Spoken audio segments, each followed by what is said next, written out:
Broadcasting from the basement of La Penta, it's WICR. Hello, everyone. Welcome back to the Sports Vault. Jersey, Joe Archino and Big Shot Rob back here one last time. Part 3 of the final show. And, Rob, we've kind of been a little bit of everywhere in the show. Big thank you to my mom and dad bringing cookies, brownies. Rob, for people who've never heard, you are one of the most fearsome cupcake eaters in the entire world. You consumed 10 cupcakes at our last Radiothon, Rob. There are cupcakes out there. It's the final Sports Vault. Can you make it past yourself to eat 11 cupcakes? I don't think I'm going to be able to do that today, but I could attempt. You could attempt. I'm not just asking for an attempt. I'm not saying putting any pressure on you to actually break the record.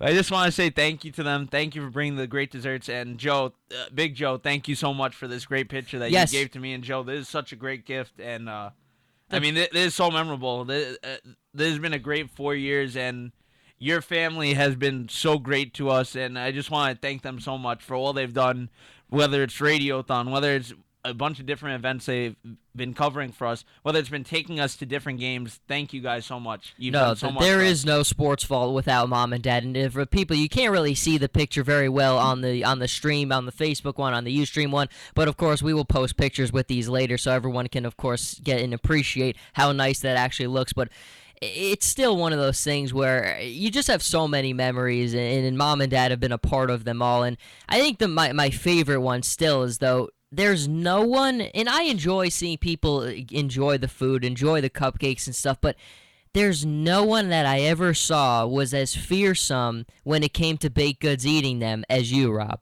Ian could hold his own against anyone in the general food area. Kevin Walsh opened my eyes to a whole nother level. He consumed an amount of food at this past Radiothon I never thought was humanly possible.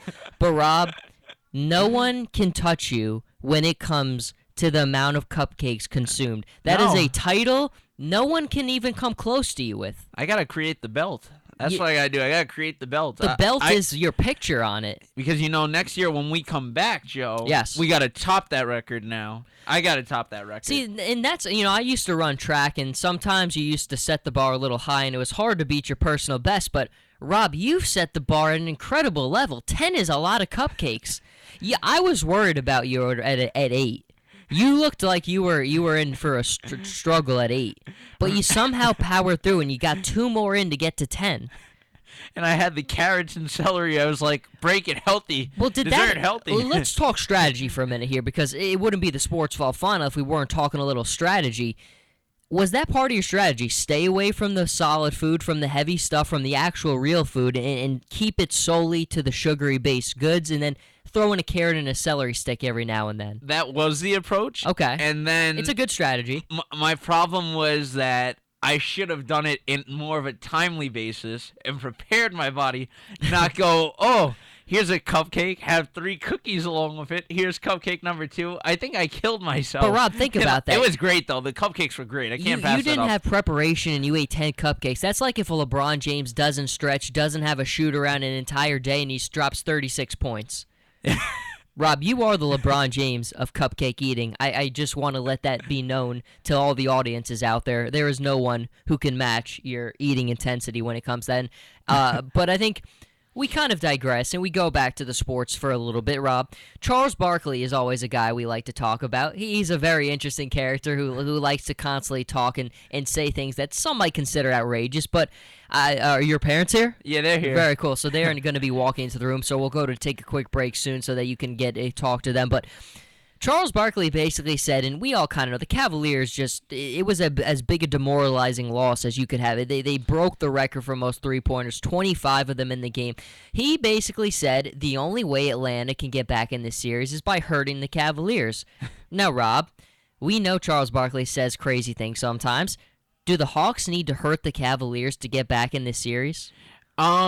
No, they don't need to do that. I think, Joe, I think the problem is Charles Barkley's still stuck in the 90s with the fact that he couldn't get past Jordan. So I think he just has to come up with these weird comments because Charles Barkley does this his whole career.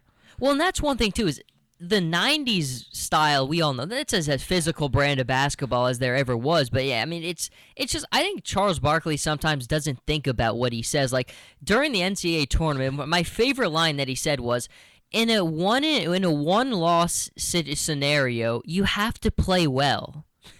Now think about that for a minute. You have to play well, of course, because you might lose the game and be out of the tournament. I mean, if everyone knew that, Rob, everyone would be winning the tournament. I think Charles just inspired me. He really did. Rob is being truly Paige. Did. Charles, thank you, Charles. You awakened me. For the past 21 years of my life, I did not know you had to play well in a game to get to the next round. And I still really like to. He said during the Celtics-Hawks series, he's like, the Celtics cannot win if Isaiah Thomas doesn't play well. More wisdom from Charles Barkley. And Rob, can I tell you something? Now, this is some very big analysis here. If LeBron James or Kyrie Irving or Kevin Love get hurt for the Cavaliers, they might not win the title.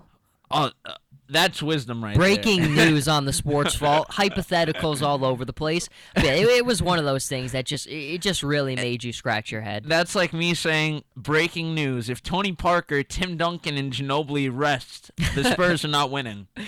Which, wow. Well, I mean, that's not true on half the occasions. But it has been a year in sports where some crazy things have happened, and we talked a little bit about it the other day, but I kind of wanted to bring it up one more time, and I'm sorry to make you talk soccer on the final show, but we'll just get a little bit. Rob, 5,000 to 1 odds. We talked about it the other day. Leicester City Football Club at the start of the season were 5,000 to 1 odds. For people in comparison, the Philadelphia 76ers in the NBA were 400 to 1 odds to win the NBA title. Leicester City was 5,000 to 1 odds, and they won. And actually, one of the pictures of us in this nice little montage has me wearing a Leicester City jersey. But though, Rob, 5,000 to 1 odds. I mean, now a lot is being said, and even the manager of Leicester City said that a team like Leicester will never win the title like that again because the big name teams and the big name organizations are going to reign supreme. But I kind of look at it from the fact that they've shown that they could do this shows that the model can be manipulated. Oh, most definitely. I mean, you know, I was talking with Martino the other day in Professor Cosby's class, and we're talking about this with soccer. I go, Martino, I mean, how are these other teams? He goes, you know, they spend a lot. That's the thing with some of these other teams. And you know what? We look at a team like Leicester City. Maybe they didn't go out and spend so much. They didn't spend that much, right? No, they did. I mean, look, they have two very, very good players who are two of the best in England. But if you rank them compared to the clubs like Manchester City and Manchester United or Chelsea or Arsenal, they're nowhere near the top 8 teams in terms of the talent on their roster. You know what I think sets them apart is it's very easy when there's so many big egos and so much money on the line for the players not to be connected with each other. And I think they had a sense of togetherness that the other teams just don't have, because even Manchester City, bearing the crest on my shirt right now, they have the most talented team in the Premier League, but the players aren't connected. And when your players aren't connected and you don't have a sense of togetherness, you can't win. And I think Leicester City showed that if you're connected, if you have a sense of togetherness, you can win things that wouldn't have been possible otherwise. That's like the Oakland Athletics, Joe, and Tampa Bay Yeah, Rays. look at that. Look at how a team, you take the whole team apart, you crush it apart, and look at Oakland. Look at how when they bring all these young guys up, 23, 24 years old, and look how they play as a unit. They start off slow, and we're seeing it now. Look, Oakland's in another bad year, 2 back-to-back bad years, and watch by year 3, they're all going to be playing like a great unit. So that's the amazing team. You don't go out and spend money. That's the problem with a lot of these teams. They go out, spend way too much, and the outcome doesn't turn out the way it's supposed to. Look at the Washington Nationals last year, throwing out $200 million to Scherzer. And now, even you look at it from the soccer perspective, you have to get a young unit together and keep it that way. That's how teams are built. That's how it is in Little League. That's the way it should be in Little League with some other leagues. keep everybody together and watch what they can do as a unit in the future. Well, I mean, look at what baseball is now. It's all youth. The teams that are relevant and that are winning right now, it's a youth movement. It's the Cubs, it's the Astros, it's all these teams that for so long struggled, but once they got the young talent in place, they win. Look at the Yankees right now. Why are the Yankees such a bore? Why are the Yankees a disaster to watch right now? It's because they don't have that young identity. It's what wins now. Yeah, look at the New York Mets. I'm saying this now time in and time out to people. People are going, oh, the Yankees, they're terrible. The Atlanta Braves are terrible. Oh, I remember back in the day when they were this good, they were that good.